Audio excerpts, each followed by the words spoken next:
এখানে এসেছি ছোটদের প্রতিযোগিতা দেখতে। এখানে প্রাইমারি স্কুলের ছোট ছোট ছাত্রছাত্রীদের বাৎসরিক ক্রীড়া প্রতিযোগিতা হচ্ছিল। আর এই প্রতিযোগিতাটি হচ্ছিল হুগলি জেলার কোটালপাড়া গ্রামে কোটালপাড়া ফুটবল মাঠে।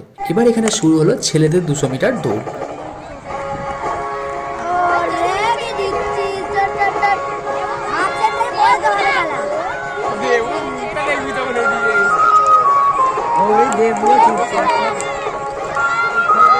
আমি কি বললো ধানের জন্য আমি কি বললো ধানের জন্য ভাবতে হবে।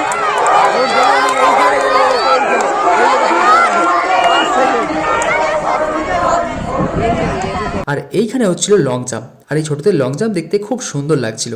হ্যাঁ দেখো না কত সুন্দর গুটি গুটি পায়ে ছুটে ছুটে এসে এই ঝাঁপ। আর আমার তো এদের লং জাম্প দেখতে খুব ভালো লাগছিল।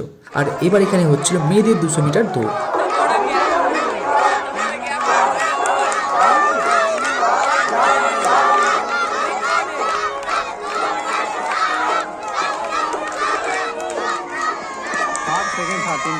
আর এইখানে হচ্ছিল হাই জাম্প।